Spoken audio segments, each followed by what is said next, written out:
The instruments are reset for this next exploration songs of Matt Grimson. I just wanted to talk for just a short time about Matt Grimson, the remarkable guy who I knew before he was a musician and before I was a musician.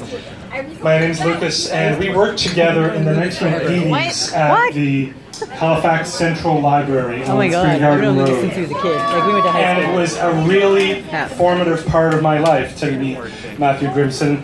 I was, an enthusiastic kid who wanted to know about all kinds of things, but I didn't really know that much, which is why I liked the library. And Matt Grimson already worked there, and he saw that I was curious. But the library is a really quiet place, so you don't get a lot of talking done at the library with the people you work with, or you didn't in those days. And there was this beautiful moment where I had mentioned that, after my library shift, I'm going to go up to CKDU and listen to some records. And Matt kind of looked at me, nodded, didn't really say much. And I was like, okay, cool. He's a cool guy. I just got to see what maybe he looked at me, that's cool.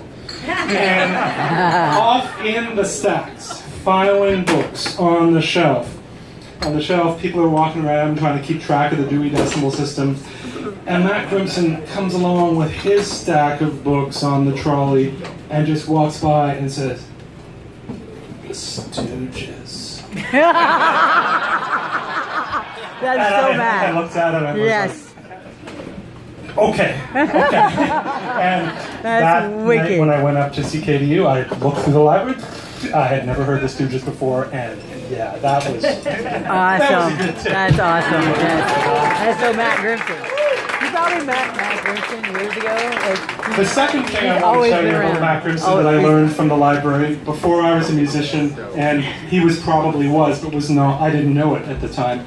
Was that he was maybe the first person I knew who was going to university, and I was too young to go to university. I was in high school, and QE baby. I asked him, well, what's it like going to university? What are you learning about? What are you writing about? Do you have to just get the answers right? And Matt said, no.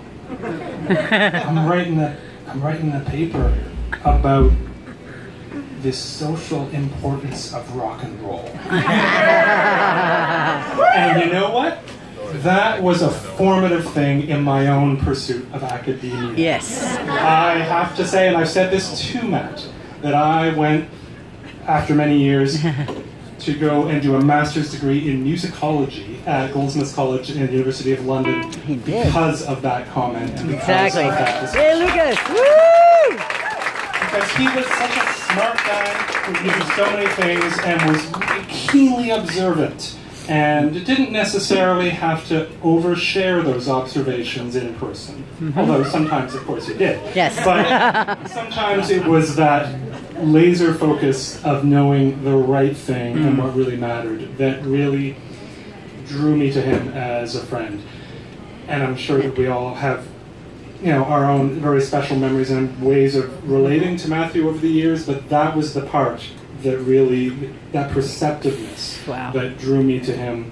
And I'm really glad that many years later we got to play music together and we got to speak about those times, those formative times, and it was really, it's not something that I just kept to myself. I told him how important this was, and he took it in stride and told me some other bands I should check out. So, thanks for listening to my little story. I'm not going to play any music for you today. There's all kinds of great music going on and more to come.